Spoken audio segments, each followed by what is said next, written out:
Takata recalled an additional 3.3 million airbags this month, expanding what is already the largest automotive recall in U.S. history.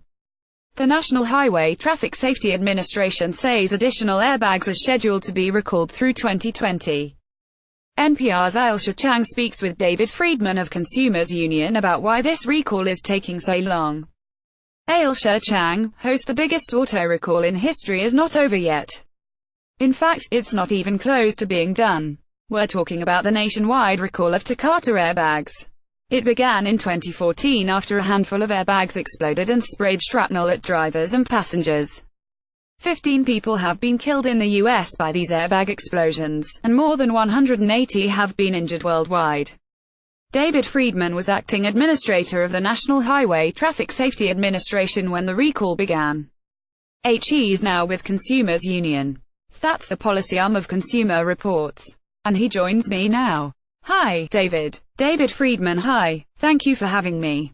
Chang. Okay. Just this month, Takata has announced it's recalling an additional 3.3 million airbags. Why are there still so many more faulty airbags out there? What is going on? Friedman. Well, it is stunning, isn't it? I mean, there are already up to 50 million airbags recalled, and we already know it's going to head north to maybe 65 or 70 million airbags. Chang. Wow. Friedman. And the reason why it's cycling through like this is different airbags are at greater risk. So if you have an older airbag or an airbag that's been in a region of the country with high humidity and significant changes in temperature, your car is much more likely to have an airbag explode, with shrapnel ripping through that airbag, potentially killing or injuring people. Chang. So they're prioritizing these recalls according to where depending on the climate. Friedman. Absolutely. Because the recall is so big, there have been challenges getting the parts made quickly enough. Right now, the plan is to continue announcing new recalls through 2020. Chang. So what exactly is wrong with these airbags that's causing them to deploy like this? Friedman. So the fundamental problem with these airbags is the inflator. That's a chemical inside the airbags that goes through a small explosion in order to really rapidly expand that airbag so it can save your life in a crash. The problem is, the chemical that they use, it's ammonium nitrate. When it's exposed to high humidity and significant temperature changes, it breaks down. And when it breaks down, there's more surface area, and when you have more surface area and an explosive material, it explodes faster and more violently. Chang. I mean, some people have gotten these recalled notices. They've been told that the parts are just on back order, so it's not necessarily their fault that the cars are not repaired. Is this still an issue?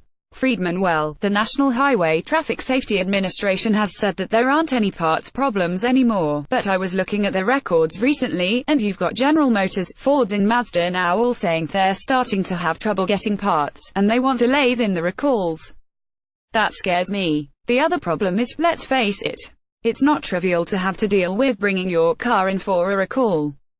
And most car companies are not doing enough to reach out to consumers to get them to come in and get their vehicles repaired. Chang. That's still a problem, publicizing to people that they need to bring their cars in. Friedman. Publicizing it to people, and in fact, at least one company is going above and beyond. Honda, for example, is literally going door to door, even fixing some people's airbags in their driveway. Now, there's a good reason for Honda to be doing that. They have some of the riskiest vehicles out there. Some of the Honda vehicles have a risk as high as 50% of rupturing if you're in a crash. Chang. Oh my God. Friedman. Where the airbag deploys. That is frightening. Chang. David Friedman is Director of Cars and Product Policy Analysis for Consumers Union. Thank you very much for coming in today. Friedman. Thank you so much. Chang. And you can find out whether your car has been recalled. Just write down your VIN number, and go to the National Highway Traffic Safety Administration's webpage. That's nhtsa.gov. Calls. Copyright 2018 Nepalese rupees. All rights reserved. Visit our website Terms of Use and Permissions pages at www.npr.org for further information.